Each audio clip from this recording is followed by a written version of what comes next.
रूस और यूक्रेन के बीच छिड़ी जंग को 37 दिन से ज्यादा हो चुके हैं। संग्राम जितना भीषण है, उससे कहीं ज्यादा ये युद्ध नाक की लड़ाई बन गई है।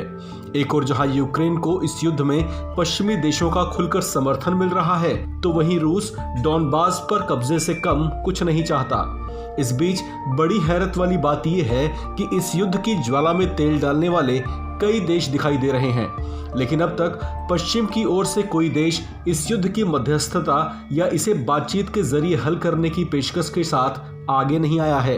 इससे उलट इस युद्ध में अपनी अंतर्राष्ट्रीय विदेश नीति के चलते भारत का रुख बेहद संतुलित देखा गया है।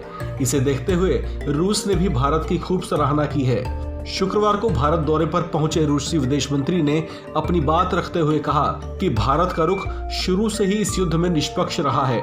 ऐसे में अगर इस युद्ध में भारत मध्यस्थता करना चाहता है तो वो इससे जुड़े फैसले का स्वागत करेगा। गौरतलब है कि भारत ने रूस पर लगाए प्रतिबंधों के पश्चिम के फैसले से खुद को दूर रखा था, जिसके बाद रूसी राष्ट्रपति व्लादिमीर पुतिन ने भी भारत के रुख की प्रशंसा की थी। दिल्ली में भारत रूस विदेश मंत्रियों के बीच हुई इस बैठक में रूसी विदेश मंत्री लावरोव ने भारत को कई ऑफर भी दिए, जिसमें दोनों देशों के व्यापारिक संबंधों को और बेहतर करने पर भी बात हुई। इस बैठक से पहले रूसी विदेश मंत्री ने चीन का भी दौरा किया था। इसे लेकर माना जा रहा है कि रूस पश्चिम देशों के मुकाबले एशियाई शक्तियों को एकजुट करने की कोशिश कर रहा है। ऐसे में भारत की ओर से मध्यस्थता की किसी पेशकश का उसने स्वागत करने की बात कही है।